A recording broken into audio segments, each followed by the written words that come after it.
Good evening, everybody. And as I seem to be saying every week, apologies for starting a few minutes late. Anyway, so relax everybody. You've not missed anything. We are about to begin. Indeed, welcome to another global live session. Okay, hello everybody and welcome. Firstly, apologies. This of course is a make-up session for the fact that on the 22nd of September I had flu, was unable to teach, and then of course at the start of this week on Monday I was teaching in Kazakhstan, came back on Wednesday, so as a result we were never due to have a class on Monday of this week. But this is a make-up session for the one from about a week and a half ago. And that means that you've not had a class since September the 15th, which is about 2.5 weeks. Hi Cecilia, I could have sworn you were in the previous session as well, but hey, you can watch this as many times as you like. This is how tonight's class is going to work. Because we've had a bit of a gap, I am going to start with a reminder of what we were doing at the end of last time, just to get us back up to speed. I'll be fine, don't worry. My voice is still a bit, my chest, throat, etc. But hey, I've done this class twice already today and I'm still standing, so it can't be that bad, can it? So we'll start off with a review of where we'd got to. We'll then be moving into a new area tonight, and just like the last area we've been doing, a very important one for the exam. Now, given we've got this class on a Friday night, which we don't obviously want to do because Friday nights are never popular, given unfortunately we're also clashing this with P5, which was unavoidable, I'm afraid. It was the only way we could get the class to happen. Hello, Nikita. I guess we might be a bit short on people watching tonight, and therefore questions might be a bit less than normal, but we shall see. Before we go any further, a couple of things. The first 2 progress test questions are finally up. I wrote the progress test questions. I've based them on past exam questions, and there should be solutions up there as well. And if they're not up already, you will also shortly get videos of me showing you how to do the questions, not just the actual written answers. Hello, Moses. Second point. As part of quality control, like this course, we want to know how well our courses are going. And it's not just that we want to know, the ACCA are keen to monitor this as well. We therefore have appraisal forms or feedback forms, and it's always quite a challenge for us on online courses. In a classroom course I can hand these forms out and I can stand there and say, you're not leaving until you fill in this form. Obviously with you guys we rely very much on you helping us out a bit here. On the platform you will see a feedback form. Please, please, please, please, please, please, please, please, please, if you could please fill in a feedback form. Let us know what you think. Partly, of course, because we want to know what you think, continual improvement and all that. But equally, we have to get a certain number of forms in, otherwise ACCA think we don't care enough to ask you. So if you could do some appraisal, that would be fantastic. What else do I need to tell you at this point? Actually, there's something coming up. I'll save it till a bit later. As far as that's concerned. Oh yeah, one more thing I should tell you, and at this point we will go to the screen. There is the screen. And that is our good friends at pqaccountant.com, the magazine I mentioned at the beginning of the course. Very useful.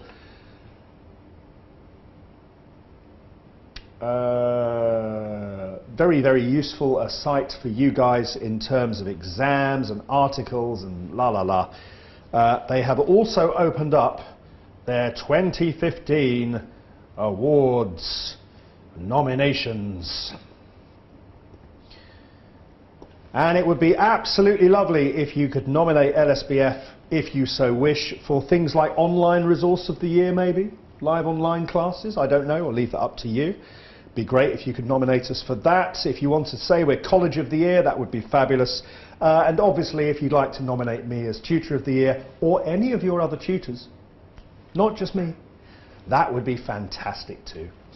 And if you work very hard during the course, I will nominate you as a Student of the Year. I've already nominated one of our students. If someone impresses me, I will nominate them, and who knows, you could win one of the lovely prizes. Trophy and everything, it's very nice. Please, okay, will it be the live feedback or the other one? Because I saw two of them today. Ooh, I think it's the form, to be honest, but I honestly don't know. Anyway, enough about that. Let's kick off then with me reminding you about where we have got to so far. Where have we got to so far? Well, we are in chapter 4 of the class notes. And in our last class, we were looking at the very important topic of audit planning, and in particular, risk. And we saw that there are basically two types of risk that our examiner can ask.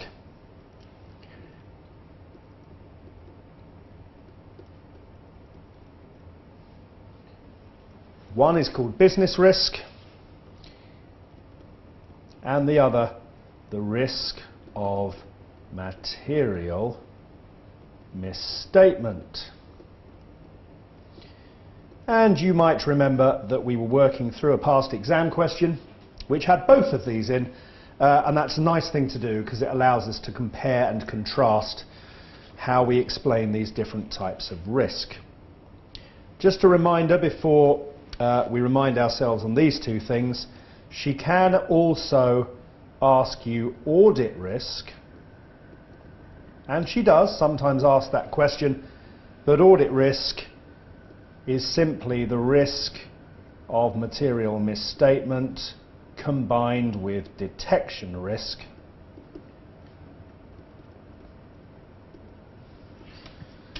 And if audit risk comes up, 90%, if not 95, if not 100% of the audit risks will be risks of material misstatement anyway, because detection risk is relatively straightforward, it's more F8 topic.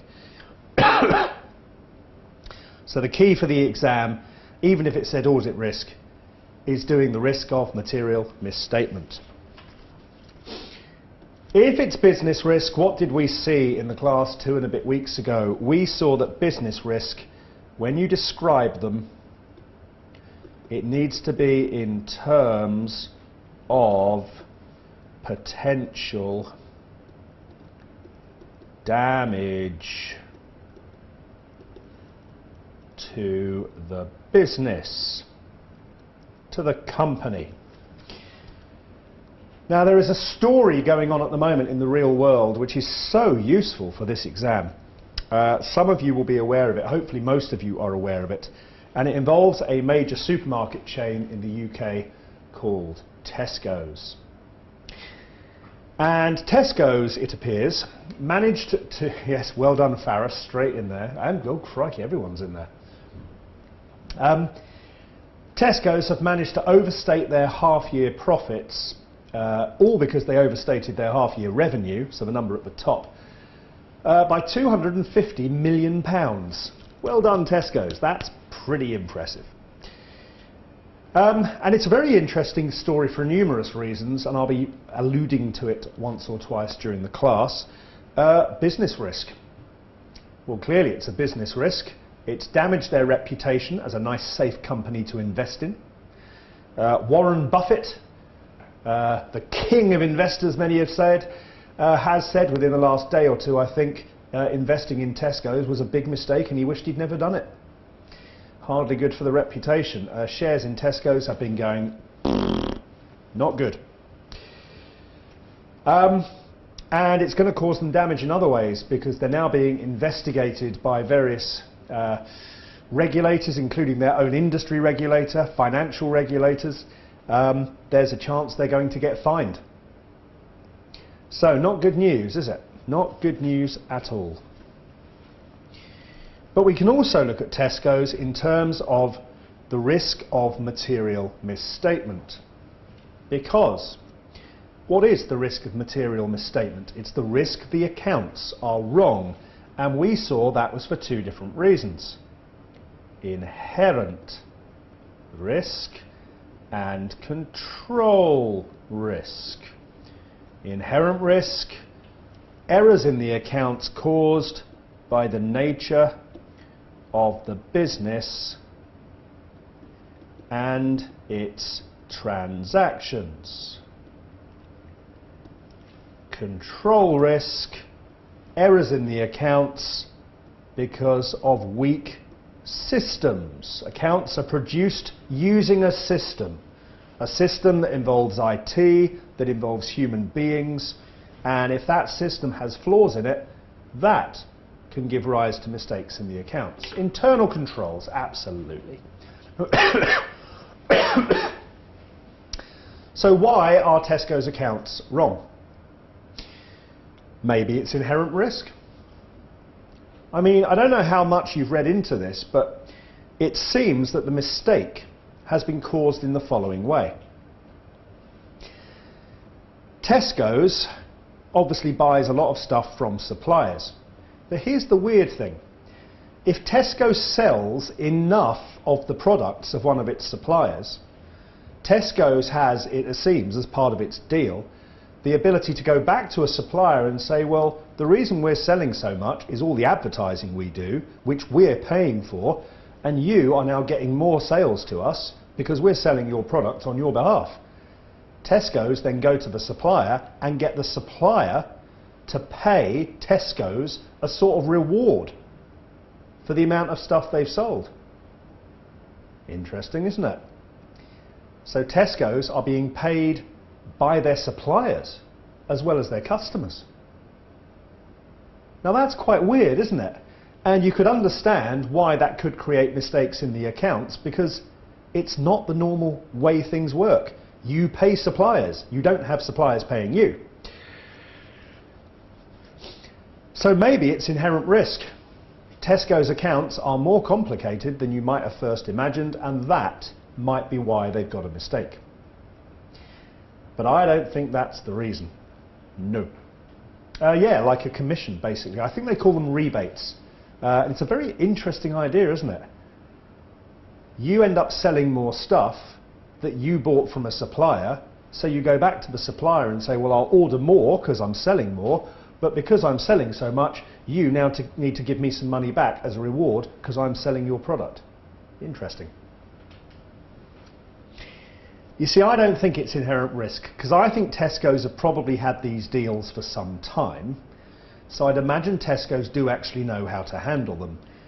I now go to control risk, because one of the more interesting things that's come out of this story,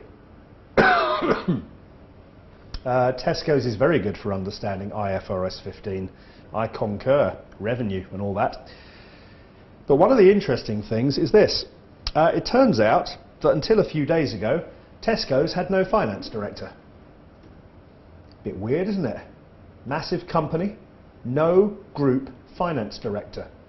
You see, the previous guy retired a couple of months ago and agreed that he would keep acting as a sort of semi-retired finance director until the new guy, who they have hired, was able to join from his existing company because he had, you know, notice and stuff to work.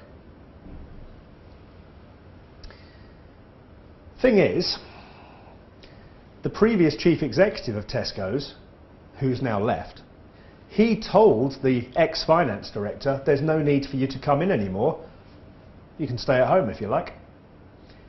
So for 2 months, Tesco's has been operating without a group finance director, and now one is tempted to ask, is that the reason this mistake has happened? The person in overall charge of finance didn't exist, which of course allows mistakes to potentially go unnoticed, but also allows people who might want to cheat to be able to get away with it a little bit more easily. Now there's investigations going on. Who knows if this is accident, deliberate, or maybe a bit of a mixture of the two. but it's a great example of the risk of material misstatement. What is causing this to happen? And if I was the auditor of Tesco's and I heard that there was no group finance director, my assessment of control risk is going to go up, because I'm a worried person. The worry, of course, now is that the auditors of Tesco's, PwC, who have been the auditors for 30 years in a row, maybe, just maybe, are too close to Tesco's, have lost their professional scepticism, and maybe sat back and went, well, they don't have a finance director, but hey, it's Tesco's, they'll be okay. Anyway, my point is, it's a fabulous example for the course because it's got a long-standing auditor familiarity threat conversation going on. It's got, is this an inherent risk or a control risk, or is it a mixture of the two? Clear business risk, you can see the impact it's having on the company. The shares are collapsing. It's a disaster. But there's another issue as well, because people are yelling at the auditors and saying they should have spotted this. But this is the half-year accounts, not the full year. And half-year accounts are not subject to an audit. No, they are not. Typically, they are reviewed. A lower assurance assignment where you don't do the level of detailed checks you would normally do. And there's nothing wrong with that because half-year figures are not subject to an audit, no legal requirement. So it's interesting because there's criticism of the auditors when in fact no audit should have been done. Now maybe their lower level assignment should have spotted a problem, maybe it shouldn't, I don't know. It's all very interesting. You could even go back further and say materiality. I mean, 250 million. Is that material to a company with 65 billion of annual sales? It's less than 0.5% of revenue. It's only about 7 or 8% of their profit. It's borderline material. So very, very interesting story. Well worth you looking at it as we go through the course to understand how it links to so many different things. Ah, yeah, you see, you're asking about interim audit. You don't know what an interim audit is, it seems. Interim audit is the planning stage before the final audit. It's not the audit of the half-year accounts. No, it is not. Half-year accounts do not get audited. Interim audit is simply planning the final audit. That's all it is. Interesting. Anyway, that is what we were doing. And whenever you are explaining risk of material misstatement, what we want you to explain in there is which figure or figures in the financial statements are at risk.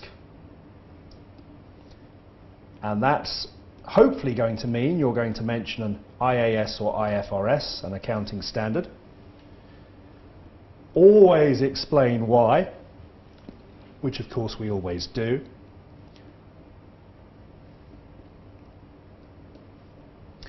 And try to be specific about which way round the mistake could be, over or understatement, or if it's not numbers, it's instead disclosure requirements. The most likely risk is under disclosure.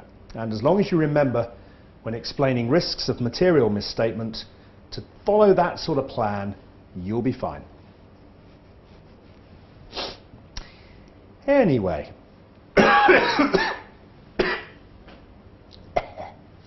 Excuse me. So that is what we had been doing. If we now go and look at the class notes, chapter 4, just try and pick it up where we got to. Whoops. You'll see on page 39, we've been through the audit risk approach, done all of that.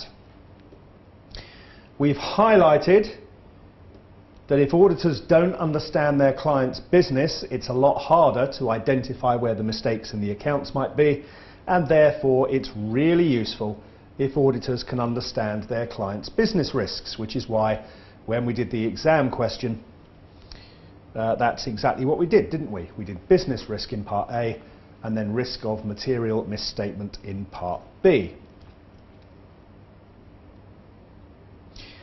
There's some audit tactics issues at the bottom of page 40, reminding you of the difference between the higher level, less detailed audit strategy. Very early in the audit process, I'm likely to look at a client and say, right, do I need experts for this audit? What's their rough time frame? When do they need the audit finished by? Will I be relying on their internal audit department at all? Will I use computer-assisted audit techniques at all? So looking very much about the sort of resources you're going to need to do the audit and comparing that audit strategy at the high level with a detailed audit plan. And the detailed audit plan is simply, here are all the risks, here's what we're going to do about them in terms of audit tests, here are the staff we're going to use on the audit, how long it's going to take them to do each task, add it all up, and that gives you a timetable, a budget, and therefore a rough estimate of the audit fee that you can advise the client about. So strategy and plan, strategy high level, less detailed, plan detailed, operational. All F8 revision. Controls versus substantive, I think we all understand that fair enough from F8. Analytical procedures. Just a reminder about these. Analytical is comparing, and this is just highlighting you cannot compare unless you have something to compare with.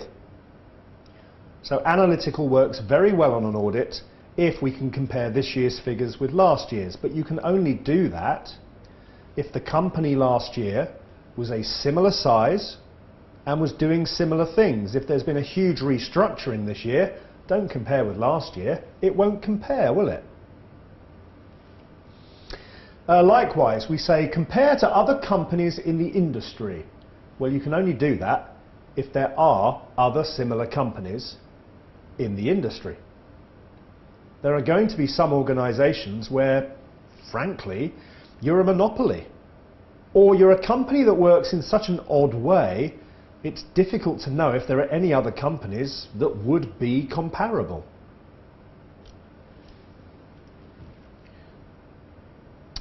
And then down at the bottom of the page, a reminder about materiality. This is theory, it's an audit standard, and really I shouldn't need to remind you much about it.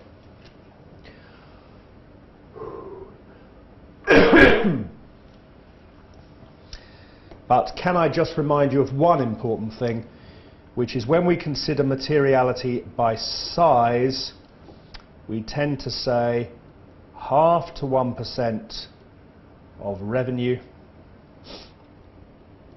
5 to 10% of profit before tax, 1% to 2% of assets. So the argument being that anything that is less than 0.5% of revenue, 5% of profit, 1% of assets, probably not material. Anything more than 1% of revenue, 10% of profit, 2% of assets, material, and anything in those ranges is on the borderline, and it's a matter of judgment. Also, don't forget that some things are material by nature, even if by size they don't appear that big. Just mentioning Tesco's 250 million is borderline material by size, but there is some suspicion that this could be deliberate mistake. And if it's deliberate, it's material by nature, because it's called fraud. Anyway, it will be interesting to see how the whole Tesco's story finishes up. The class notes then talk to you about what risk questions look like. There's an example in the class notes, do take a look at it, but to be honest, we've done a proper exam question now. I've reviewed it at the beginning of today, and I think we are done on risk. And that means we move on to the next bit of the course, which is evidence questions. Now there is a little bit of theory in here from F8, but to be honest, not much. This is a very practical part of the course. And there are two styles of exam question, if you like, and you may well see both of them on your paper. They're actually asking exactly the same thing, but just at different points in the audit process. So let me show you what I mean.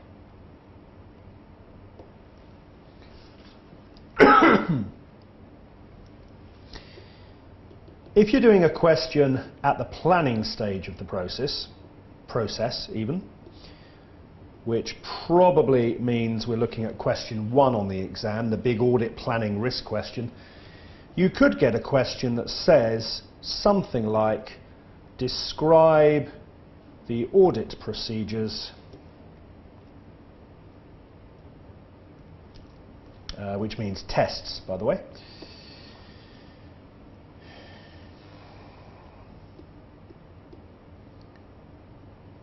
that you would carry out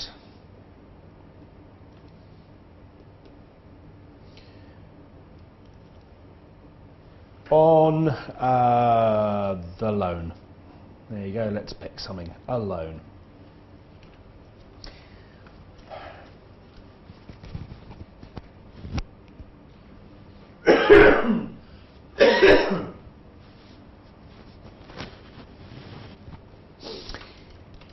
On the other hand, at the end of an audit, and there's normally an exam question where we are towards the end of an audit, you could get a question that says something like, describe the audit evidence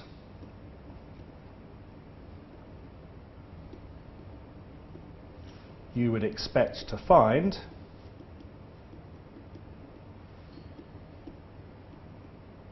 in respect of the loan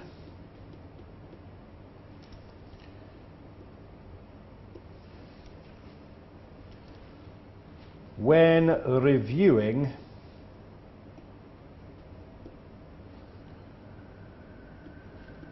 the audit working papers.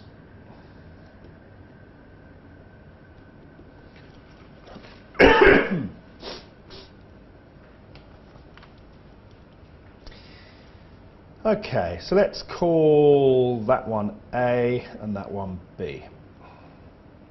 So both questions talking about loans. In the first one, what audit tests would you do? In the second one, what audit evidence should have been collected? Now, it's my belief that this is the same question. It's just being asked in A at the beginning of the audit and B at the end of the audit. So just at two different time scales, plans there. Two different times. Sorry about this, I just can't shake this off.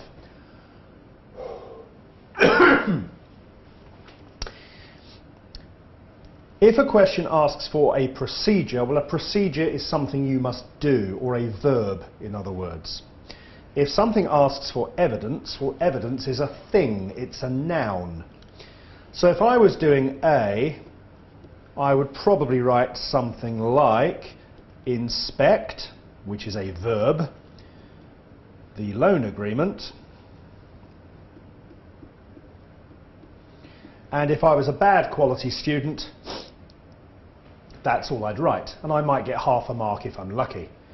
Really, you should get no mark at all, because writing inspect the loan agreement doesn't help.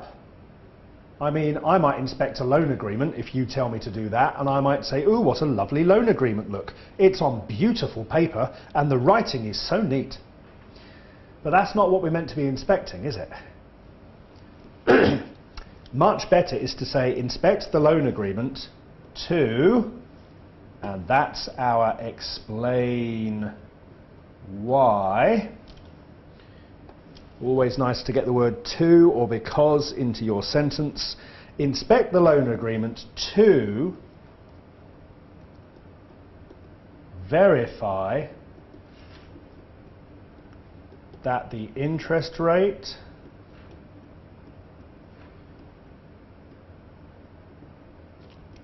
repayment date and other terms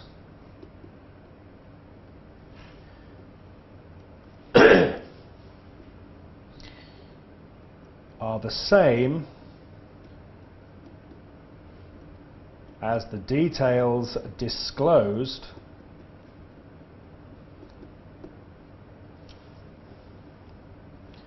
in the company's financial statements.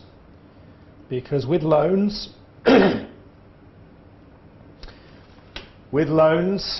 companies are required lots of disclosures, not just to put the right amount onto the statement of financial position, but to split it up between whether it's long-term loan or short-term loan, but also to disclose interest rate, any security the company used to help get the loan, all has to be disclosed.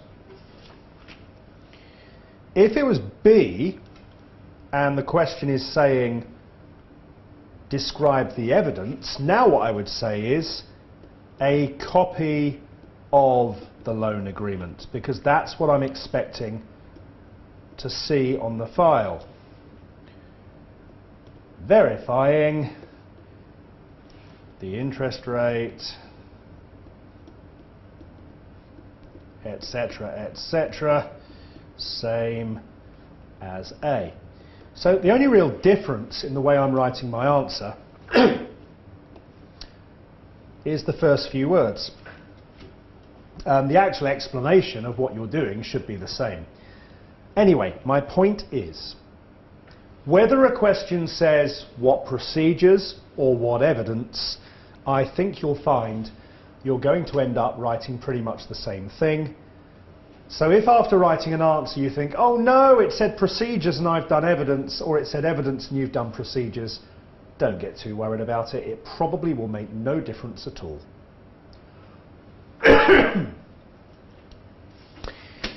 Right. Back to the notes.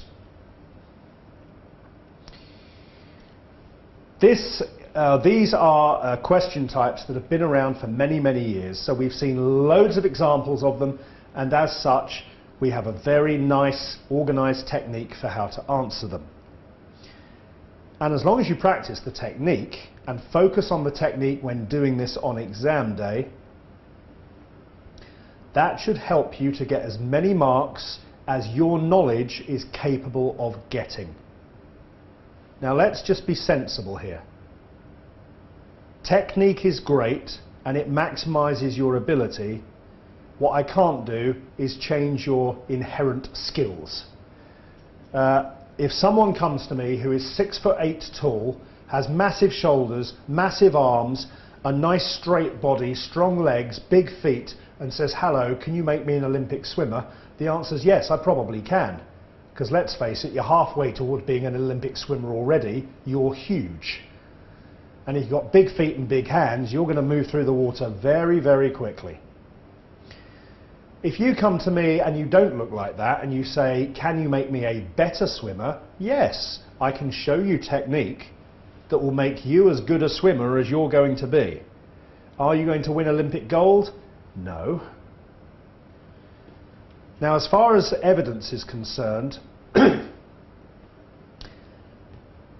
I can only make you a prize-winning student if you know your accounting standards really well.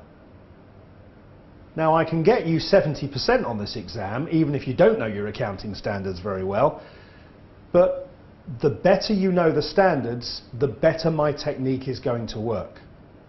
If you've got rubbish knowledge, the technique will still get you some marks and maybe enough to pass.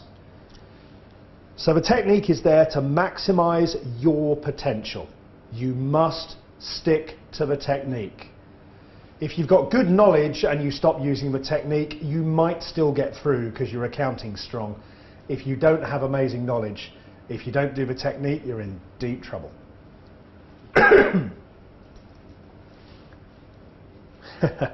No, not all is possible. That is not true. So, just a reminder of something we saw earlier in the course. Any accounting standard on P2 or F7 could potentially come up. And don't you dare ask me what standards those are. You're meant to know. The answer is all of them. Okay, IFRS 4, no. IFRS 6, no. IFRS 14, no. with, apart from those exceptions, pretty much everything.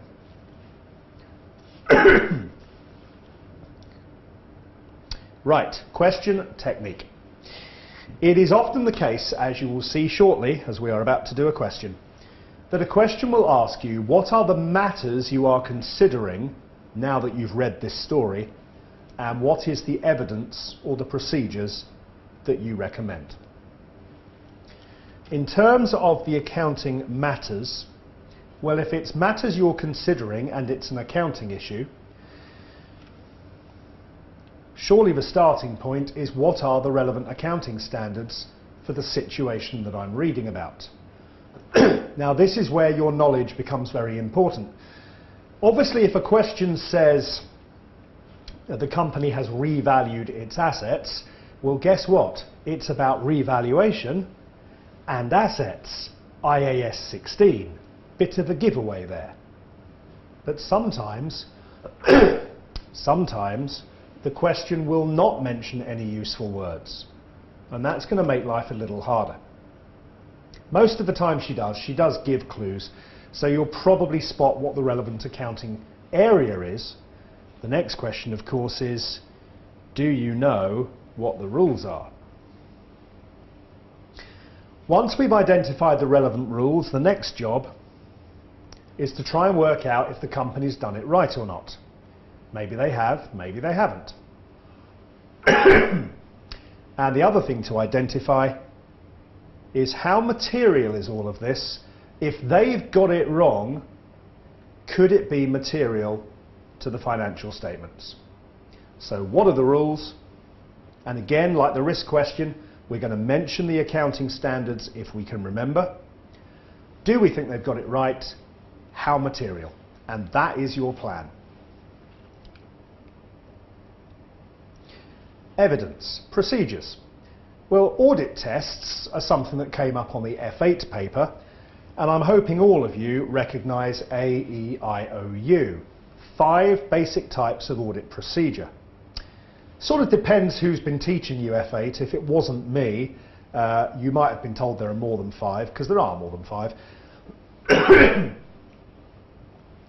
But by getting it down into a list of 5, it makes it a lot easier to remember.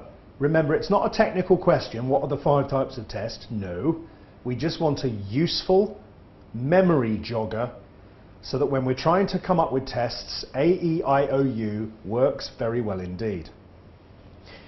The one you may not have seen before is DADA 3.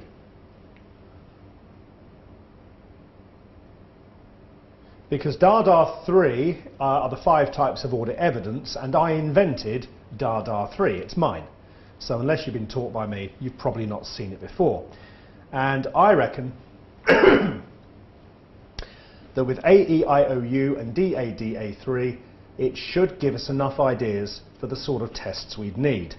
I've got a few examples above in the list, but to be honest, they're just there to give you examples of what I'm getting at. Think AEIOU, think DADA 3, and there's one more thing I'm going to ask you to think as well. But before I do that, a question. Is it possible she mentions an issue and it does not affect the business?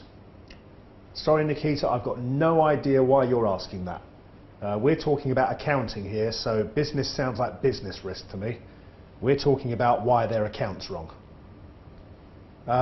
If you're talking about could she mention something in a story that is just irrelevant and it has no impact on anything, I suppose she could do, but generally if it says something in a story, it's there for a reason. So it probably impacts something.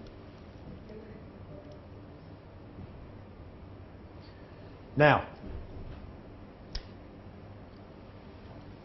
I've just said that when trying to come up with audit evidence, a couple of useful techniques are to think what audit procedures, AEIOU, and what evidence, DADA3, might be available. But there is a third method as well.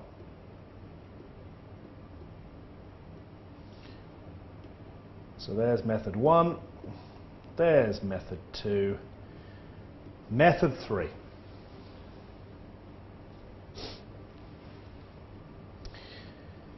You see, in these questions, there is going to be a story. There will be something detailed out for you. And the third method has a huge advantage over every other method. And that is, it involves no accounting knowledge whatsoever.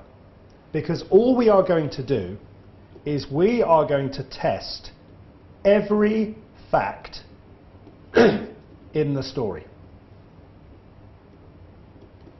So literally, anything you are told, ask yourself, how can I check that's true? So for example, if it says on September the 13th, 2014, I don't know, on September the company sold an asset. Well, how do you know they sold an asset on September the 13th, 2014? Well, if they sold an asset, presumably sales normally have a sales invoice, so there'll be a sales invoice. So I would put in my answer, if it says evidence, a copy of the sales invoice proving that the asset was sold on September the 13th. Now, at the moment, because I've not told you the rest of the story, we don't actually know how relevant that test is and why we're even doing it. But if you say, I'd do that to check that is right, you'll probably get a mark, because it's probably relevant to something, even if you don't know what that is. And the nice thing about checking all the facts in the story is all the facts are sitting in front of you, staring you in the face. So whatever event, whatever transaction, whatever it says has happened, you are going to check it. Because realistically, in most questions, that will get you enough marks to pass.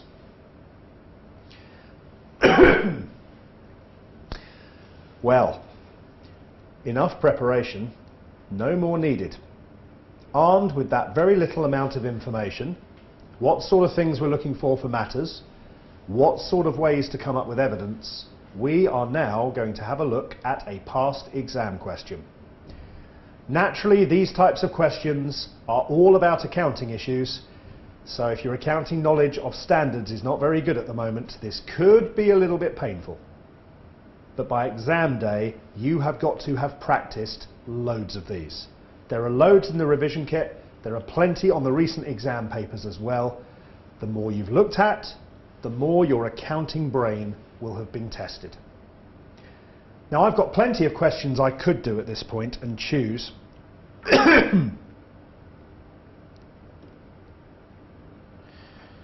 But my tactics here are, since I can choose any question, I want to choose one that's got enough accounting issues that I think you'll be comfortable within, because then we can focus on the exam technique and less about the debits and credits. But equally, I want there to be a little bit of challenge in there on the accounting. And I also want a question that covers accounting areas that your examiner sets the most. And on that basis, the question we're going to do is quite an old question, but it's been updated and the answer's fine and everything's great. So there's no issues with the fact it's old. And the exam style, the question style, is exactly what your examiner is still setting. So what we're going to do is go look in the revision kit at question 19. It's a 12-year-old question, but it's got a lot of very examinable accounting areas in it, and it is very much exam style. So, here we go, question 19 in our revision kit.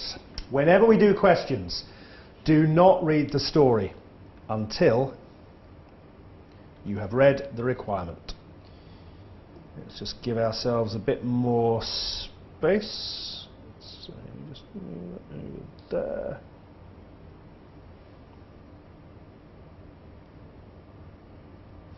Okay, I think that's about as big as we're going to be able to make it and still be able to read it.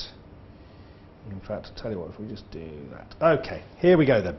So, it says, for each of the above issues, and there are 3 of them, comment on the matters that you should consider and the audit evidence you should expect to find in undertaking your review of the audit working papers and financial statements of Vizion.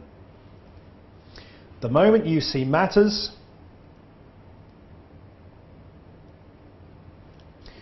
you should be thinking, aha, I need to mention which accounting standard, do I think the client's got it right,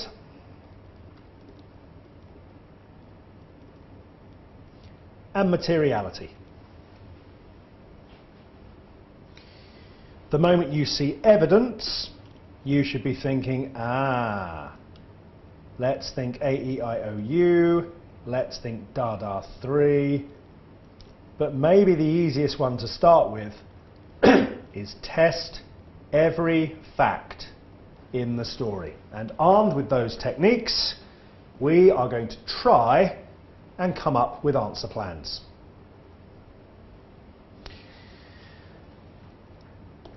As with the other questions that we've been doing, we need to know what today's date is. When you sit in December, of course, it will be December the 1st, 2014. For the purposes of this question, we are asked to assume today is December 09. That means there are probably dates in the question, and we need to understand where we are today in relation to the dates of the events in the story. Okay, well, I've got my technique considered. I'm thinking dates, I'm thinking explain everything I write. So I'm thinking my general technique, I'm thinking matters and evidence technique. It is now time for us to give it a go. Here we go then. Vizion. So part A, I notice, is worth 8 marks. If it's worth 8 marks and it's asking for matters and it's asking for evidence, well, of course, I don't know for sure, but I'm going to have to make an assumption, and I reckon it's probably worth going for 4 of those and 4 of those. So if you can spot one relevant piece of accounting rule, one relevant accounting standard, in other words, and you can assess materiality about one thing, that's 2 marks, and 2 out of 4 for the matters is a pass. So no one's expecting you to spot loads and loads and loads. Evidence, if there are 2 things in that story where it says something has happened or something is true, and you can think, well, how can I check that? That's 2 pieces of evidence, 4 out of 8, you've passed it. The maximum we've ever had for one story is 9. So realistically, 4 or 5 marks for matters, 4 or 5 for evidence is the biggest it will ever be. Okay, let's go read the stuff at the beginning. You are the manager responsible for the audit of Vizion, a limited liability company which manufactures health and beauty products and distributes them through a chain of 72 retail pharmacies. So retail pharmacies, retail, shop on the high street. Pharmacy is a chemist. So imagine chemists on the high street. Health and beauty products, perfume, shampoo, face creams, nail varnish, that sort of stuff. The draft accounts for the year ended, right, we have information. Year ended 30th of June. Today, December. 5 and a bit months after the year end. Shows operating profit before tax of 1.83 million, total assets 18.4. And those look familiar because those are 2 of the 3 numbers we typically use to assess materiality. So that's why we're being given those. We'll be doing some calculations as we go through. You'll also notice you've been given last year's profit and last year's assets. Probably we won't need to use those. But don't forget, in the world of accountancy, sometimes we want to do a prior period adjustment, change last year's figures. And if you are going to change last year's figures, when you assess materiality, you ought to be comparing the mistake in last year's accounts with the size of last year's accounts, shouldn't you? Okay, here we go then. Story number 1. So remember, technique, matters to consider. What are the relevant accounting rules? Have they got it right? Materiality. Think that as we read. Vizian owns 9 brand names. Bingo, brand names. Brand names tell me an accounting standard. Brand names, immediately I'm thinking intangible assets, IAS 38. Okay, now we start planning our answer.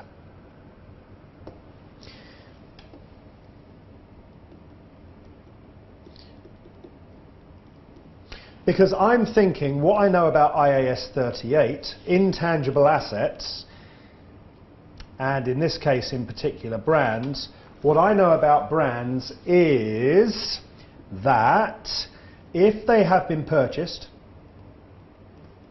they should be capitalized at cost and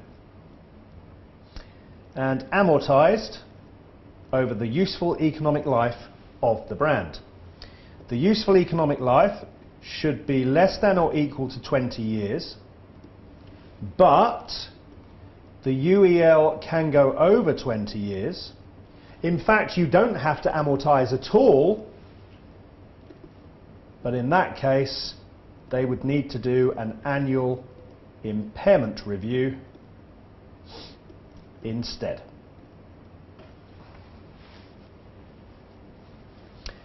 If, on the other hand, the brand has been internally generated,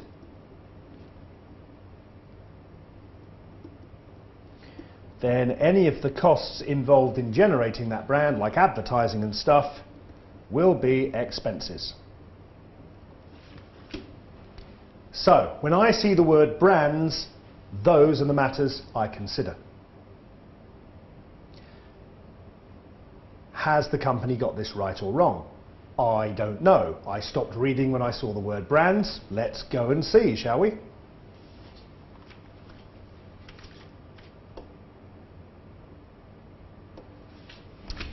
Okay, Vizian owns 9 brand names of fragrances used for ranges of products, perfumes, bath oils, etc.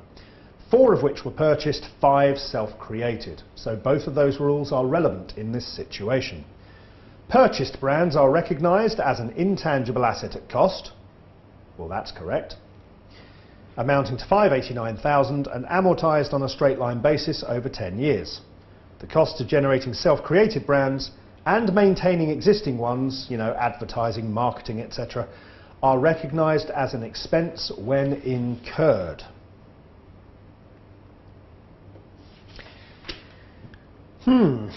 Well, as long as those 4 brands that they say they purchased were purchased, and as long as they did cost $589, and as long as 10 years straight line is a sensible, appropriate amortization policy, they're getting this right, aren't they? Now, don't worry about that. It's very easy to think, well, I was hoping they'd get it wrong. It doesn't matter, because you are going to get marks for stating those relevant rules, and then you are going to get marks for saying if the 4 brands were purchased and it did cost $589,000, and if 10 years straight line is an appropriate policy,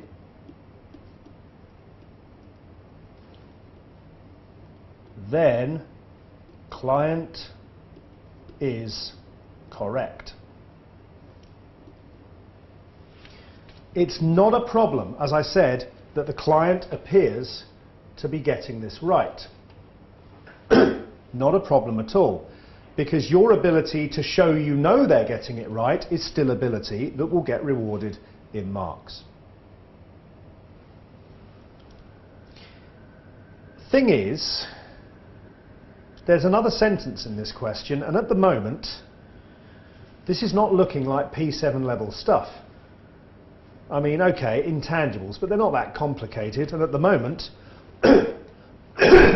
all we've got to check is how much they paid for it and whether their amortization's okay.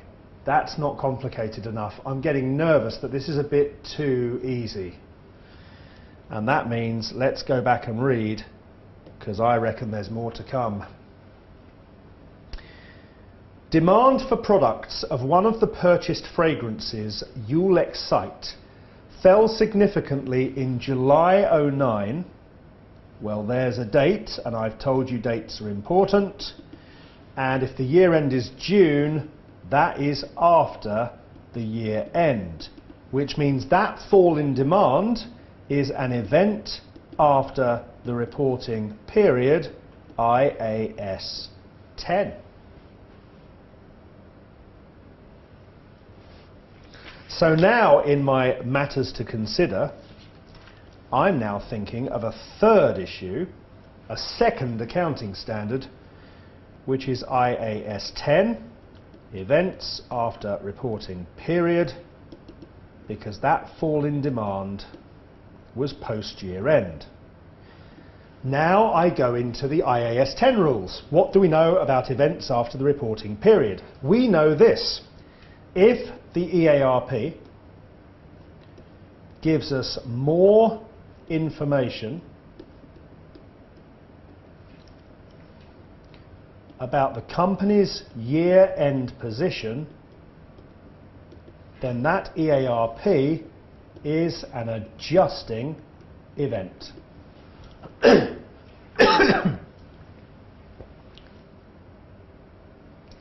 If, on the other hand, it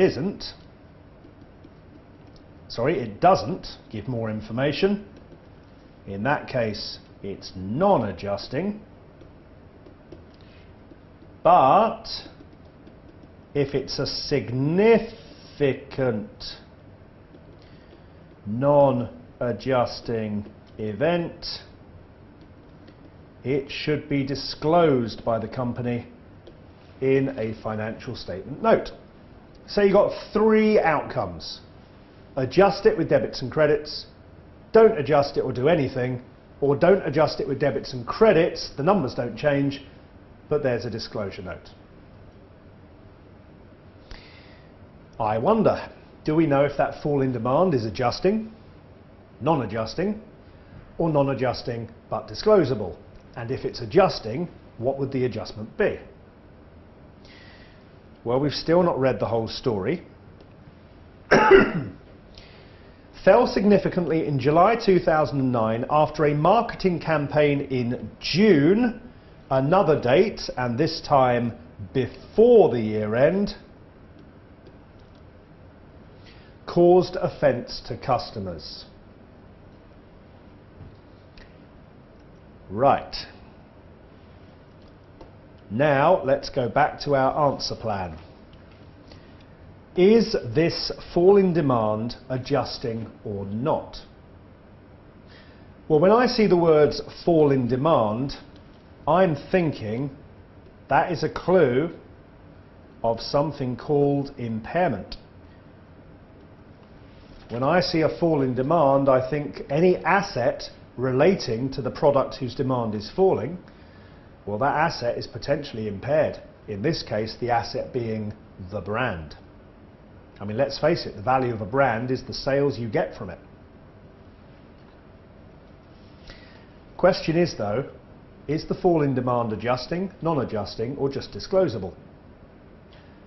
Well, let's think about it. It's adjusting if the fall in demand gives us more information about the company's year-end position. In other words, is the fall in demand telling you that the brand was impaired as at the 30th of June? Had the damage to the brand already been done?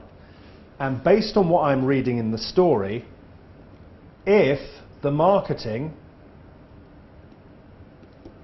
was in June, before the year end, and if the marketing did damage the brand,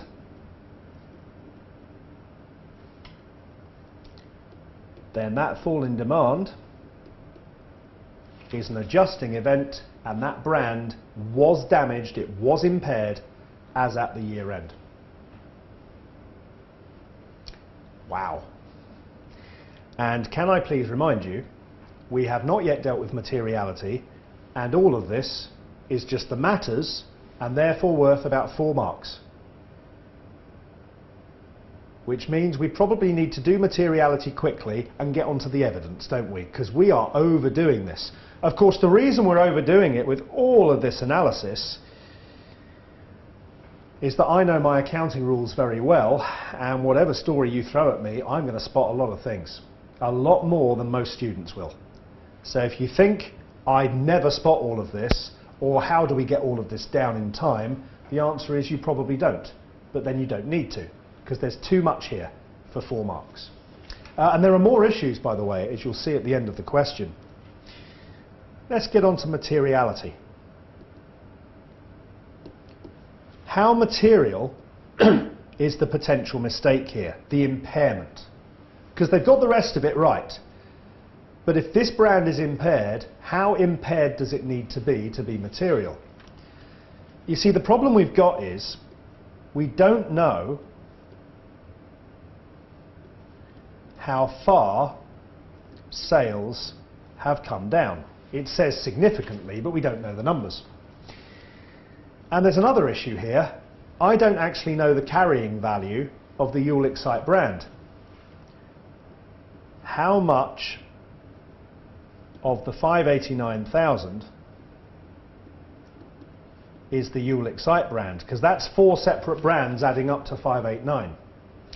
It could be You'll Excite is a tiny brand, and if that's the case, you could write the whole thing off and it wouldn't be material. The one thing I do know is this. Any impairment of at least 5% of the company's profit, because we normally say 5% of profit and above, we start to think material. The profit of this company, what was it? 1.83 million.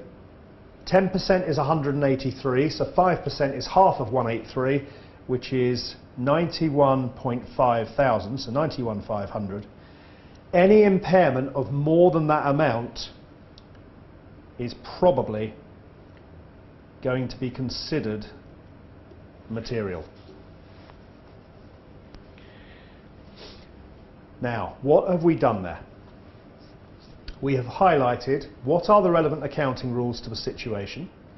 By focusing on dates, we highlighted an event after the reporting period, or post-balance sheet event, if you prefer the old words.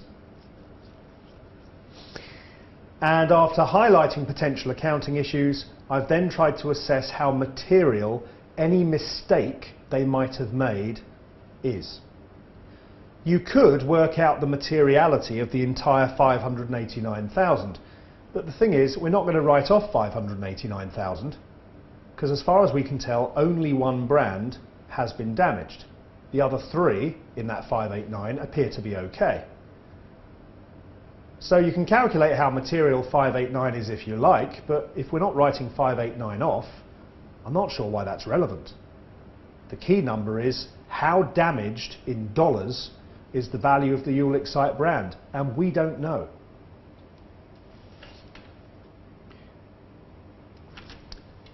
Let's have a go at the other 4 marks.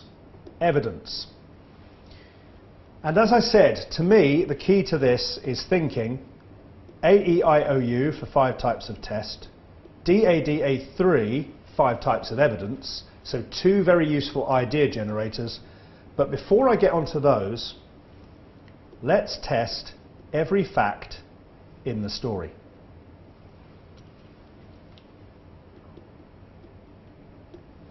So what facts are there in the story? It says that there are 4 purchased brands. Their cost was $589.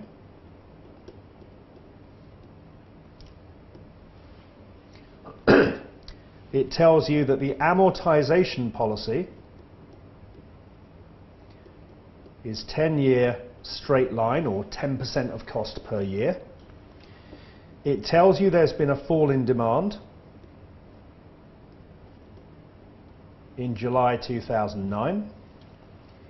It also told you that there was some marketing in June 2009, And it also says that the marketing caused offence, and it is therefore being suggested that that is the reason that demand fell. Now, hopefully, having talked through the accounting, you understand why we need to check all of those things. My point is, even if you don't know why you're checking them, if you just say, check this by doing this, you should get at least half a mark, and with 6 things to check, 6 short tests checking them should pick you up 3 marks. And 3 out of 8 is pretty close to passing this first story, even if you don't know any of the accounting rules. So, I wonder if we can see 6 separate tests in here. I don't know. Evidence. How do you know these brands were purchased? How do you know they cost $5.89? Well, surely those, what you want is a copy of the purchase agreements. Now, I don't know if they purchased these brands all in one go or whether they're a separate agreement, so maybe it's plural. And if you put that down, that might get you half a mark. What's great, though, to get the full mark is if you can say why. Why do you want the purchase agreements? To verify the brands are purchased, because that's the reason they should be capitalised. That the cost was $5.89. And importantly, if you get this, how much of the $5.89 is the Jülich site brand, because that's the one we care about in trying to work out how much of an impairment there has been.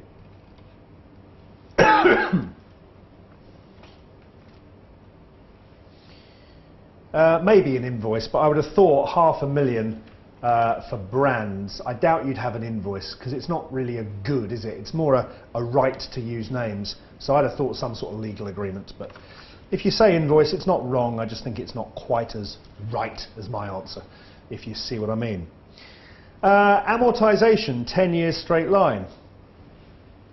Well, I suppose we ought to recalculate the amortization this year and make sure that is the policy they're using.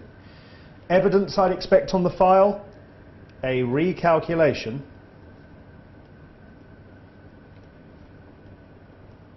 of this year's charge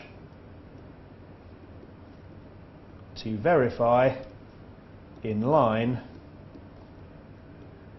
with this policy. You might also be thinking the auditors should have checked that 10 years straight line is a sensible policy. How do we do that? Well, if you want to know if a company's policy seems right, one way is to compare it with other companies. Ooh, analytical. So let's think. Are there other health and beauty companies? Yes, loads. So I would like to see a comparison of this policy with competitors to see if similar to the useful lives of similar products. Again, notice whenever I do anything to always try to explain what you're doing. Running out of space here, aren't we? There was a fall in demand in July. Well, you should check there was a fall in demand in July. How do you know demand fell? Compare it to demand in June. Could do that. You could compare it to forecasts for demand in July. So on the file I'd like a comparison of sales of Jülich site for July. What's today's date? December. So all the way up to November 2009 with forecasts and with, what's July, November? 5 months, isn't it? 7, 8, 9, 10, 11. So why not count back 5 months, 6, 5, 4, 3, 2, February through June.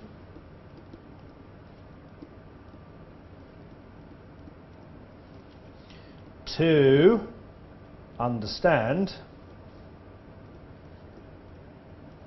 how far the decline has been.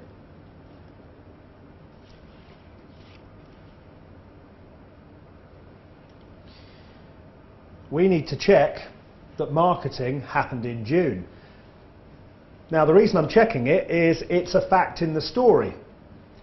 If you understand the accounting, then you are going to know that the reason we're checking this is if the marketing was before the year end, that helps to prove that the fall in demand's an adjusting event, because it tells you the damage was done before June the 30th. But firstly, how do you know there was marketing in June? Copy of invoices, marketing plans, to verify the date marketing happened was pre-year end, and we really ought to check that the marketing caused the offence. How would a company know that its advertising was upsetting people? Because people will complain.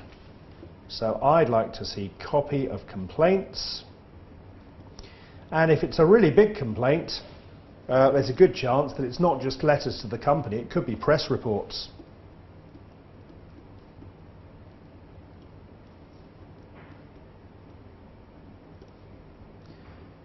To verify marketing was causing the damage. And that is how I would go about generating tests. Now, if that didn't get me enough, and it's got me way too much, but if that didn't get me enough, I would then say AEIOU, analytical. Is there anything here I could compare? Yes, their amortization policy, but I've done that already. Enquiry, is there anyone I can ask? Well, I can ask two people, DADA3, D, directors. Is it worth getting a management representation that they believe the valuation of the brand is appropriate? Yeah, that will probably get you a mark, actually. Is it worth asking a third party how much this brand is worth? Well, there are branding experts, so maybe you'll get a mark for inviting a branding expert to give you their view of how damaged the brand has been. So you see what I mean here? By going AEIOU, I'm now starting to think of additional ideas. But the fact is, I'm only going to do that once I've checked all the facts in the story, and only if I don't have enough points, and I've got plenty. Now, there are plenty of other things that you could raise in this story, but the marks tell you how much to do. If you're coming up with too many ideas, you can't put them all in the answer. One more point that you could put in, inventory. If they're doing a marketing campaign, they want to sell a lot of You'll Excite, which tells me that at the end of June they probably had loads of this stuff in stock, ready for the selling. Then the marketing goes wrong and they've still got loads in stock because they can't sell it. And that means the potential of inventory being overvalued, because if that's how much this stuff cost them, they might have to reduce the price below cost in order to get rid of it now, because it's damaged. So potentially NRV is less than cost. But anyway, there we go, my friends. That is how we go about doing this sort of question. Highlight the relevant rules. Has the company got it right? Materiality. And then for evidence, test every fact you're told. AEIOU, DADA3. Let's take a look at story 2.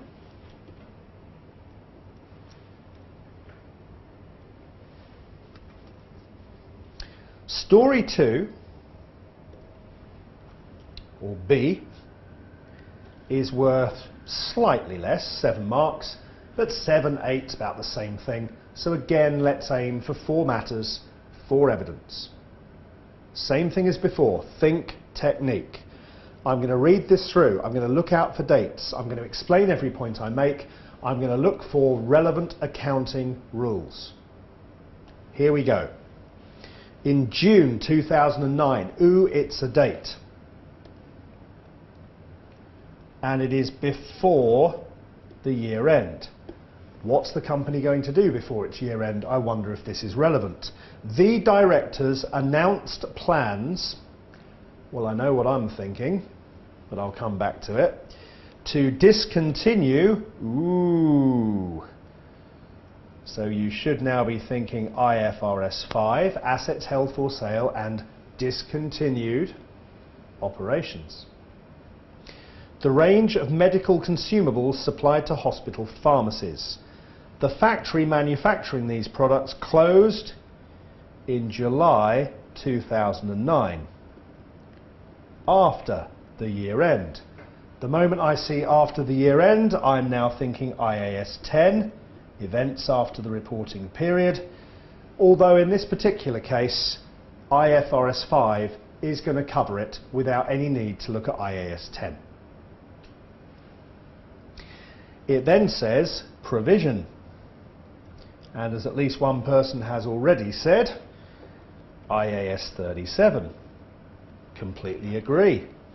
A provision of 800 grand has been made as at the year end for the compensation of redundant employees, and a further 450 for the 3 years unexpired lease term, ooh, leases, IAS 17. Crikey, there's a lot of stuff going on here, isn't there? Lease term on the factory premises. So a lot going on, easy to get overloaded.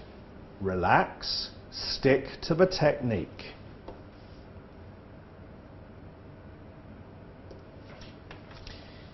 So, first thing we see, we're trying to think matters to consider, and that involves accounting issues.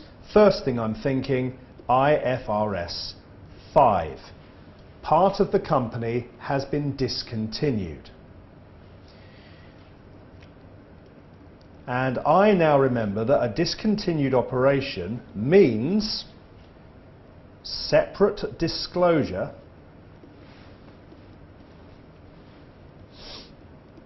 of the results of this division in profit or loss.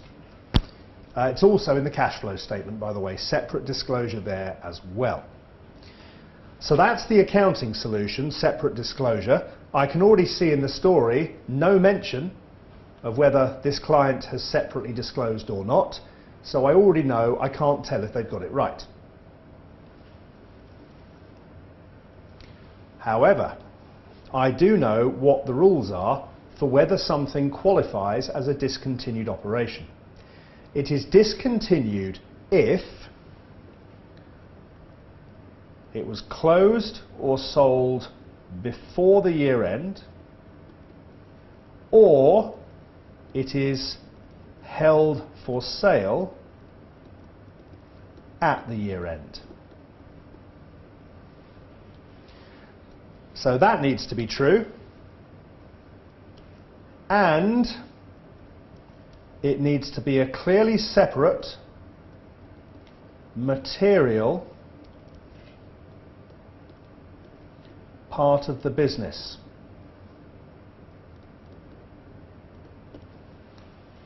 What do we mean by separate?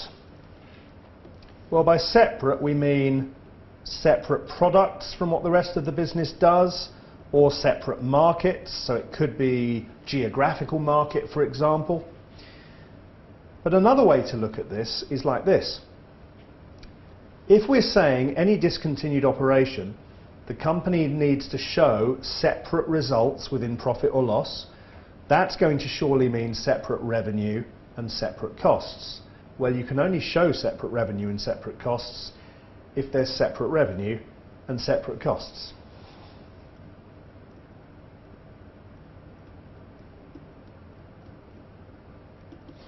So the way to look at it is, if you were running this company and you get your board reports every Monday morning dropped on your desk, would you expect this division to have its own profit or loss in your board report showing you the division's sales and the division's costs? Can you calculate how profitable this division is? Because if you can, it's probably separate. So those are the rules of what a discontinued operation is, and if it is, the results get separately disclosed. Do we know enough to be able to come to a conclusion? Is this a discontinued operation? Let's try. Does it look like a separate material part of the business? Well, the business is health and beauty products, and they are closing something which is supplying hospital pharmacies.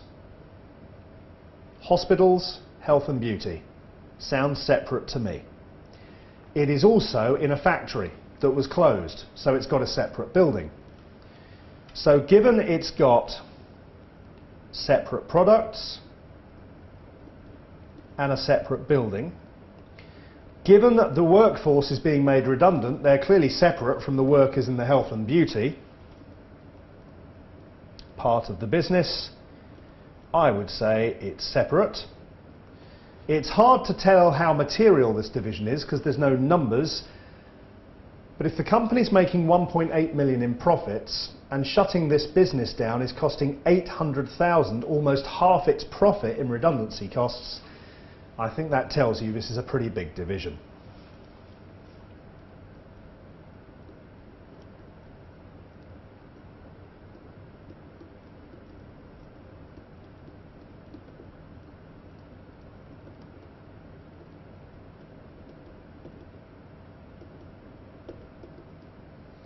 So, is it separate? Is it material? Yes. Next question. Was it closed or sold before the year end? Nope. Not to worry, it can still be a discontinued operation as long as it's held for sale at the year end. Is it held for sale? What does held for sale mean? Talking to potential buyers? Advertising it? Actively trying to sell it? No, they're not selling it. They closed it. There is a difference. So because it is not held for sale and it's not gone before the year end,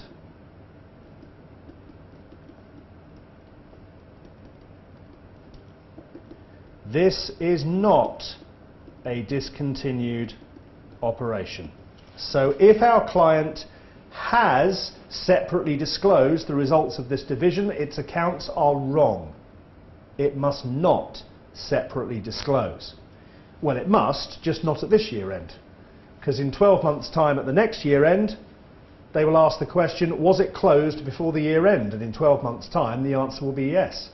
So the separate disclosure happens in 12 months' time, not now.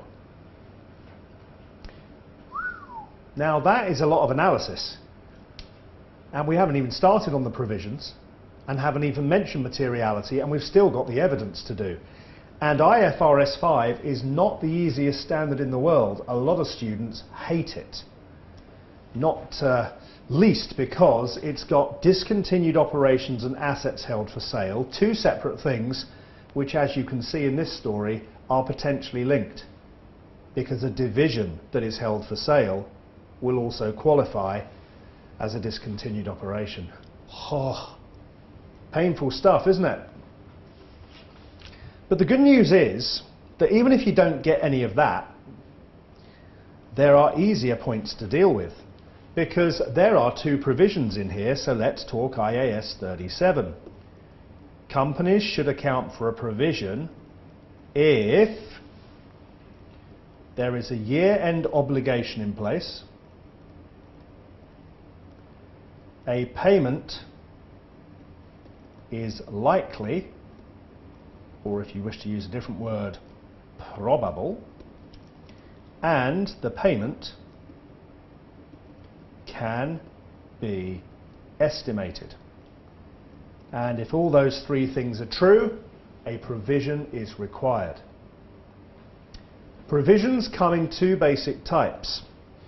If the obligation is legal, So, for example, if you break the law before the year end, you have created an obligation to pay fines and penalties.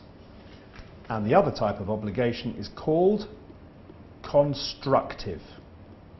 And a constructive obligation is caused when you make people believe you're going to pay something. There doesn't have to be a contract, but if you give the impression that you're going to do something, that is enough for the liability to need to be recorded. Right, those are the rules. So let's look at the two provisions. Redundancy. Should the client have provided for this? Let's check it out. If you make people redundant, is a payment likely? Yes. Can it be estimated? Well, clearly it can, because they have estimated it. Is there an obligation on June the 30th for them to pay redundancy? Well, legally, probably not, because you only have to legally pay it if you make someone redundant. And by the sounds of it, that happened on the day the factory closed after the year end. But, as someone has already said here, that announcement is going to tell staff they're going to be made redundant. So I think yes to the provision, because the announcement creates a constructive obligation. And that is a very common point, that announcements by companies are telling people to expect something to happen. And companies are not going to announce it unless they're pretty committed to doing it. Announcements create obligations. A lot of students at this point say it's when the board meeting happens, to which I say no, it isn't. Deciding to do it is one thing. It's when you tell people. That's the commitment, isn't it? So the redundancy provision, yes, is required. Let's now look at the lease provision. So what have they done? They had a factory and they're leasing it. It's got 3 years left on the lease. They're now no longer using the factory because they've shut down this part of the business. 3 years worth of lease payments left, and they want a provision now for the whole lot. Well, what do you normally do with leases? IAS 17, two types of lease: finance, operating. If it's a finance lease, you provide for the minimum lease payments, don't you, at present value. So if this was a finance lease, there'd be no need to provide, because you've already provided. All the lease payments would be on the balance sheet already, wouldn't they? So if they're providing for it, what does that tell you? It tells you it's an operating lease, because operating leases you normally would just expense what I assume is $150,000 a year, each year, to match against the usage of the asset. But instead of expensing $150,000 each year, they want to put the whole lot through the accounts now. Are they right? Well, let's check.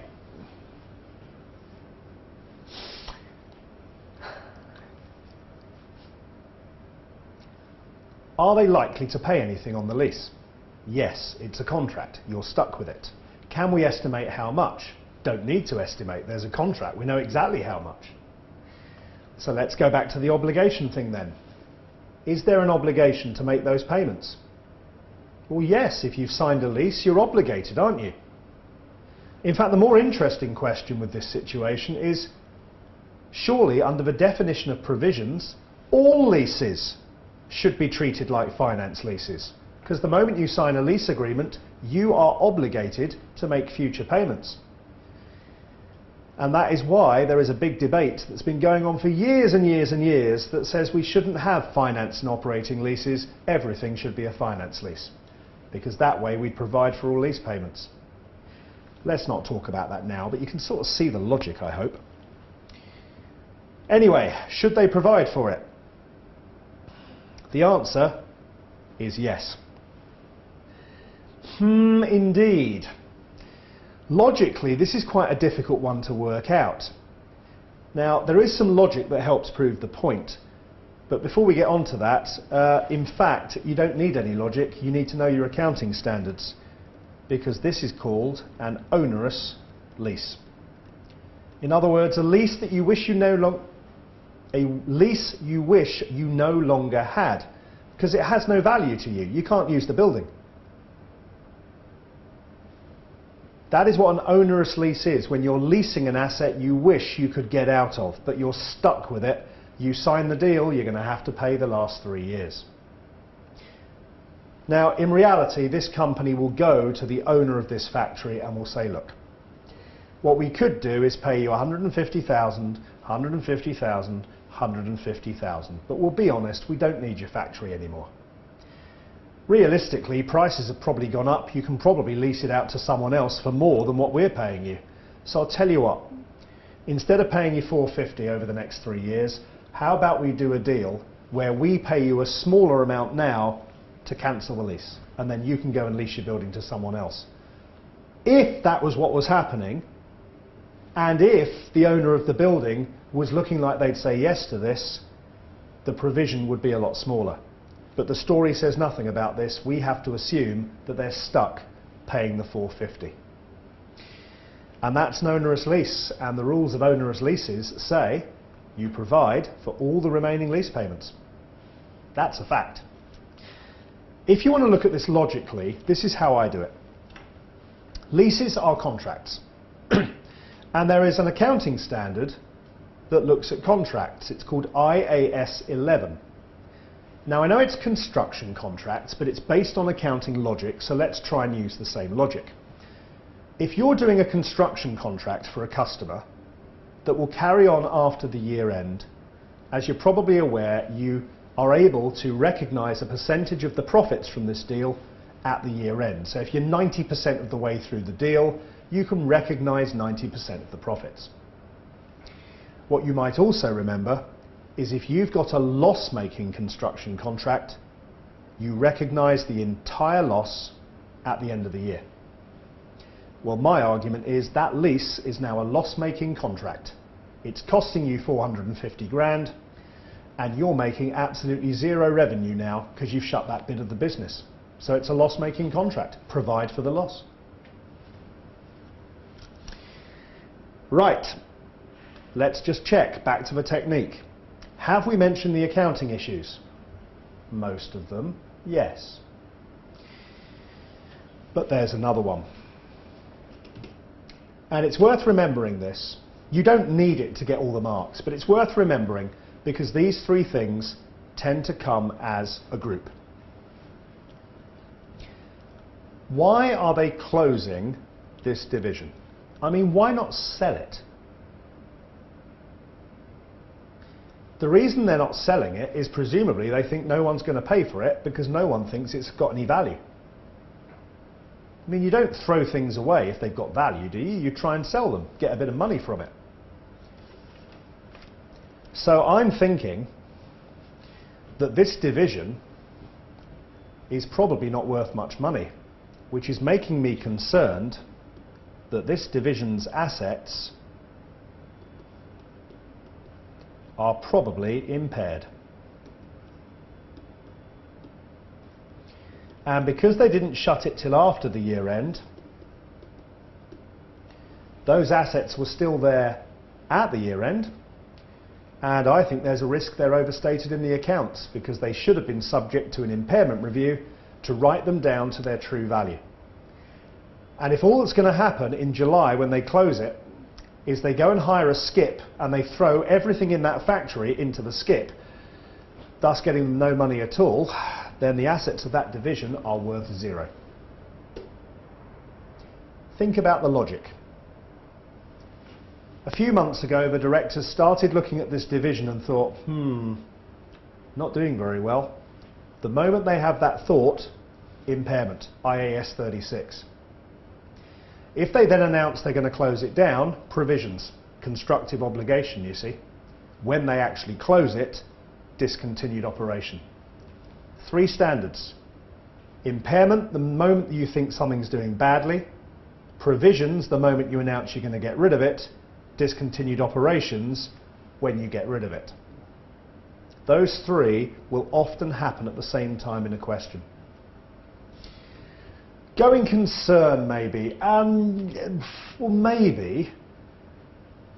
But think of this like medicine. If you've got something attached to your arm which is not very nice, but you've now got rid of it, you're okay, aren't you? This business had a division that was bad. They've got rid of it. Suggests to me that the rest of the company is probably okay. And don't forget, it is making profits. You saw that in the numbers at the beginning. So I think it's a bit of a stretch to say going concern. If the entire business is struggling, maybe. But there's no evidence that's the case. Now, if you're looking at all of these lovely accounting standards and you're thinking, ouch, my knowledge needs to improve. Well, yeah, your knowledge may well need to improve, but now look at all the easy marks available in this story. One matter to consider is materiality, and you will get a mark, probably half a mark for each, for simply saying that 800,000 is about 44%, I think, of profit.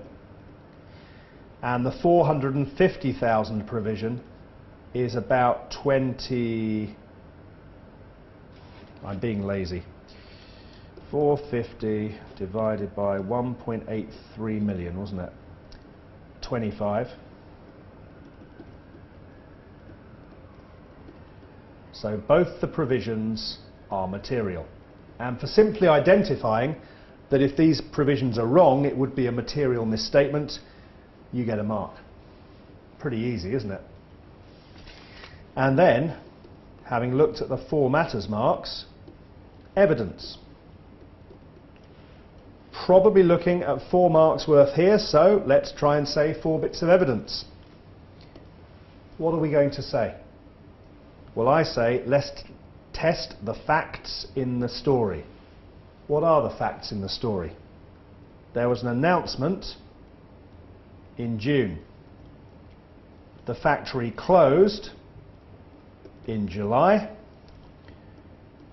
There's an 800,000 redundancy estimate, and there's a 450,000 of lease payments provided for. Can we see some easy evidence marks in here? How do you know they made an announcement in June? Well, companies don't make announcements verbally.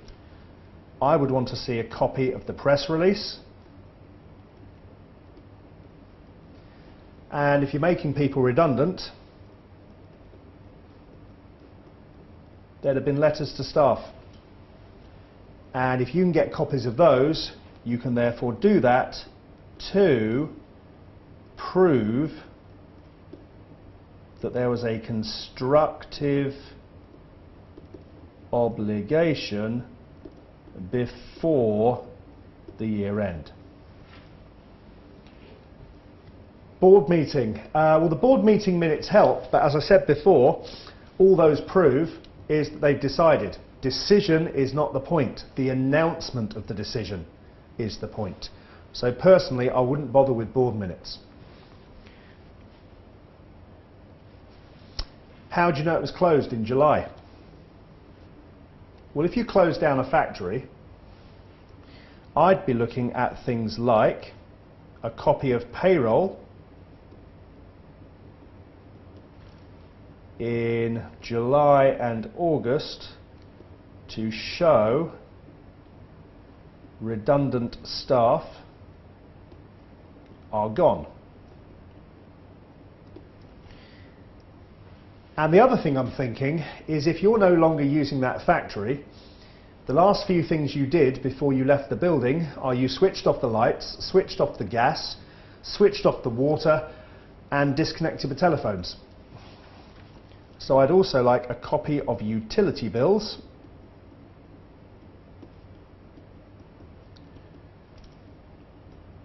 to show the costs falling dramatically after July, because that will then tell you that in July they closed that building.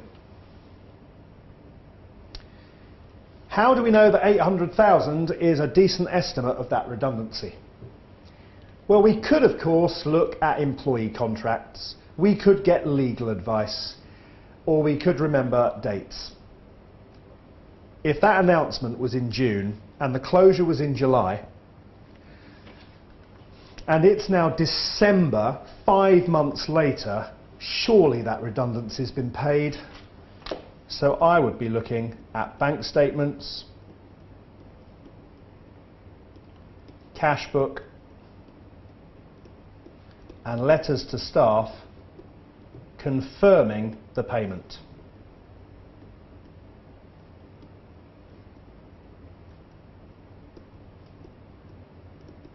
Because after 5 months, surely it's been paid.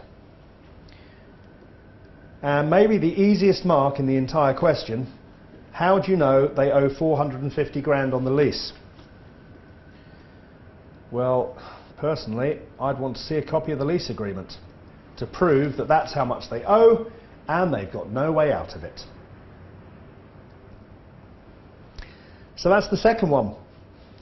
And I think that is a very good example of how the evidence is not actually that hard if you just test every piece of information in the story, and how secondly you can get easy marks with materiality, and the last thing you want to be worrying about are the accounting rules, because that's the hardest bit of the entire question, because it's testing your technical knowledge and understanding.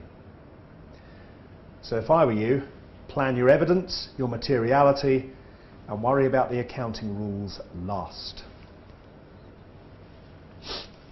Right, we've got one story left. The first two have got loads of accounting standards in. The last one is only worth 5 marks. Let's have a look. Historically, the company's statement of cash flows. Right, well that's telling me IAS 7 has reported net cash flows from operating activities under the indirect method. Okay, well I don't know how much you remember about that, but that thing where you take operating profit and you then add back depreciation, amortization, you then adjust it for the change in inventory, the change in receivables and the change in payables, and that somehow magically changes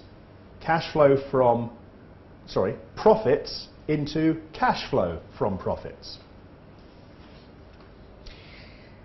However, the statement of cash flows for the year ended 30th of June 2009 reports net cash flows under the direct method, and the corresponding figures have been restated. Right, so technique.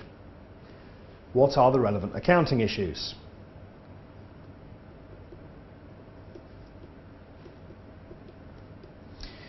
IAS 7 is the relevant standard. What are the rules? Well, I happen to know that both indirect and direct methods are allowable.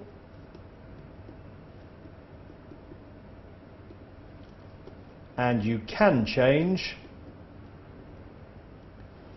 You can't keep changing every year because that's ridiculous. But you can change the way you provide this information. But if you do, you must restate the prior year to make the last year's analysis comparable with the current year. And that is the only rule that I can see that is relevant in this story, which is a bit annoying after 2 stories when there are 3 or 4 accounting standards in each. In this case, 1 standard, 1 rule. And what's worse,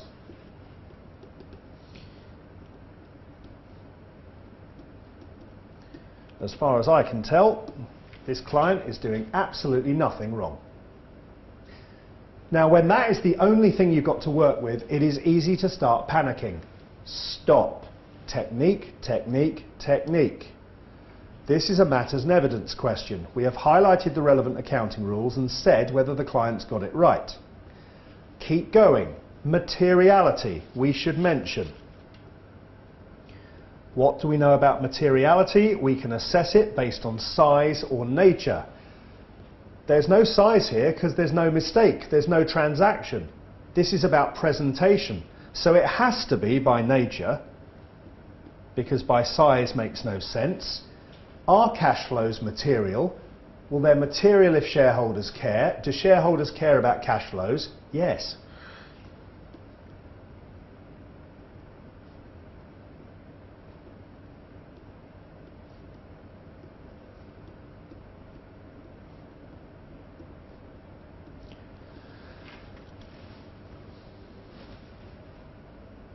So, those are the matters I'm thinking of. Don't worry if you don't think you've got enough. Stick with the plan. Evidence. So we've got AEIOU, we've got DADA3, and we can check the facts in the story. Are there any facts in the story? They've changed method and they've restated last year. Well, we ought to check that they have restated last year. So I would compare the corresponding figures in the 2009 financial statements with the disclosure in the 2008 financial statements to verify they've changed it. Check every fact you were told.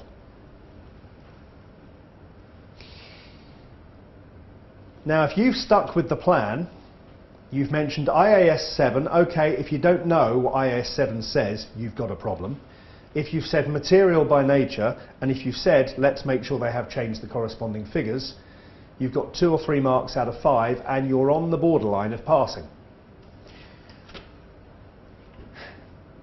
I'm now thinking I need AEIOU and DADA3. Analytical. Compare. Well, what do you compare it with? The last time they changed method? Doesn't make sense. Is it worth asking any questions? Enquiry. Well, you can either ask the directors or a third party. Is it worth asking the directors why they've changed presentation? I don't know, but when I'm short of ideas, it doesn't seem like a bad one. So I might get a written representation from the board explaining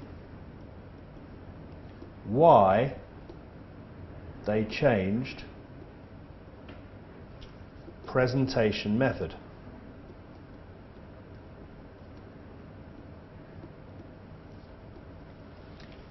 I inspect. What might I inspect? DADA3, I can inspect documents. Well, I can't inspect invoices or sales orders to prove this one. DA assets, I could inspect assets. Well, there's no assets to inspect for this. You can't inspect the directors. That doesn't make sense. DADA, the accounting system, the books. Is there anything I can inspect in the books and records to help verify cash flows? The cash book.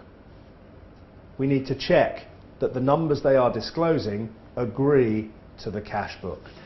And we need to agree both this year's and last year's. I think that's 2 separate tests. Evidence. Copy of the cash book totals for the 2008 year end to verify the new 2008 disclosure is correct, and copy of the cash book totals 2009 year end to verify the current year figures are correct. Now, at this point, it is getting tricky. I know, and notice as always, I know that the direct method simply lists the company's cash flows. Cash from customers minus cash to suppliers minus cash paid to employees minus cash paid for everything else. And if it's cash in and out, then that's the cash book. So I suppose if you don't know what the direct method is, that might hold you back a bit on this question. But I've now got more than 5. So I'm feeling pretty good. I noticed Nikita says recalculation. I suppose fair enough. The auditors should have checked that the direct method numbers do add up to the change in bank and cash as evidenced on the statement of financial position. Fair point. But that is a tough question. The last bit. But it's only 5 marks, and the other 15, if you've got decent technique, you can score very well on, because there are so many things to cover. But every so often you will be given, where there's more than one scenario in a question, you'll be given one of them which is really difficult to come up with enough ideas for. I've told you it will happen, so when it happens on exam day, don't sit there and burst into tears. Look at it and go, yep, that's the one Paul told me would happen. Stick to technique, give it as good a go as you can, and if you end up slightly under a pass, who cares? On all the other questions, you're miles above a pass, and that cancels out the problem. All sounds so positive when we think of it like that, doesn't it? So there we go, our first audit evidence question. Notice it takes technique, and technique needs practice, but you do need to know your accounting rules.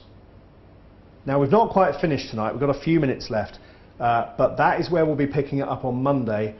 We will start going through all the accounting rules, some of them quite quickly because you've seen them all before, just to highlight the main rules so you know what you need to know, and focusing on how it comes up in questions and the audit evidence for each accounting standard that we'd normally expect to be looking at.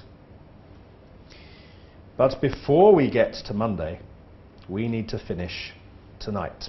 And we're just going to go a little bit further, not far. So we're about to start seeing the accounting standards. Look, they're down at the bottom of the page. There's IAS 1. But before we get to the accounting, a little bit of audit evidence revision from F8. I've covered you the most important stuff, yes? AEIOU, DADA3, that is how we get evidence. But a little note here on relying on other people. There are quite a few examples where auditors rely on somebody else. Sometimes we go and get our own expert. And if we get our own expert, we will go and get someone who is professionally qualified, is experienced in their field, and is not linked to the client. They're independent. So when we get our own expert, all of that is already dealt with, because you wouldn't go and get someone who wasn't qualified and lacked experience, would you? That would be stupid. So when you get your own expert, the key, as the notes will remind you, is about making sure that this person does what you tell them to do. They follow the audit plan, they carry out their work the way you ask them to, because they are working for you, and they document their work in a way that supports the rest of the audit process. If a client supplies an expert, so for example, it says your client's legal advisors have told you that the case will probably be won, before you rely on their view, you will need to consider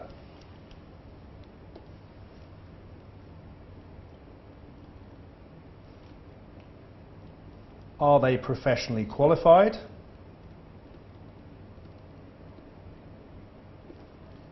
Their experience and their independence from the client. And if it's the client's expert, they're never going to be fully independent, are they? Because they work for the client. The third one we need to consider is sometimes the external auditor will rely on the client's internal auditors. Now I'm going to say nothing else about this at this moment, because this ISA 610 is a potential current issues question, and therefore we will look at it when we get to chapter 8, because this audit standard has changed twice in the last couple of years. Not massively, but it makes it a potential discussion question. Now, as I said, what the notes are now going to do for the next 20 pages or so is go through accounting standard after accounting standard after accounting standard. And just to give you a flavour of this to finish off tonight, IAS 1. Presentation. It says you must have a statement of financial position, a statement of profit or loss. Yeah. Boring. The main issue with this one for the P7 exam is this point here in the middle. Any going concern doubts must be disclosed by a company, and because of that, as auditors, we have got to assess if the client has going concern problems. And so on the next page, the audit evidence for going concern should be familiar to you, because this is F8 stuff. Because going concern's on the F8 paper. How do you know if a company's a going concern? Well, look at how much cash they've got, how much cash they can get hold of, either by borrowing more or by going to their shareholders and trying to raise more. And now you know how much they've got and how much they can get. Add those two things up and compare it with how much they need. Look at their forecasts. How much money do they need to spend in the near future? I don't mean want to spend. Things like training, advertising, you don't have to do those. Those can get delayed. But look at things like loan repayments, paying the tax. Difficult to get away with that. Paying their employees. Of course, you could also look for other issues like how good are their products? Have they got new products coming through to replace older products? A bit like that risk question from last week. Look at the quality of their staff, how much staff turnover is there, how well are their competitors doing compared with them. And putting all of that together, you get a view of how well this company is doing. But going concern's not difficult, and it doesn't come up that much on P7. Well, IAS 1 is a relatively small accounting standard for this paper. There are plenty of bigger ones, and when we get to Monday, we are going to be going through those accounting standards one after the other. As I said, some of them quite quickly. So if you want to make good use of your weekend, maybe it's worth flicking through the next few pages so that when I get to a standard you don't like, you know in advance you need to concentrate a bit more. Other than that, thank you all very much. As our mentor says, our mentor is keen to wish you a great weekend. I am keen to wish you a great weekend as well. And we will see each other again in just 3 days' time. So I will see you on Monday. Please don't forget to fill in an evaluation if at all possible. It's really helpful if you can. I'll see you on Monday. Bye-bye. Thank you all very much. Bye. It's good to see people still so positive after 2 solid hours of auditing without a break. See you next week, guys. Bye-bye.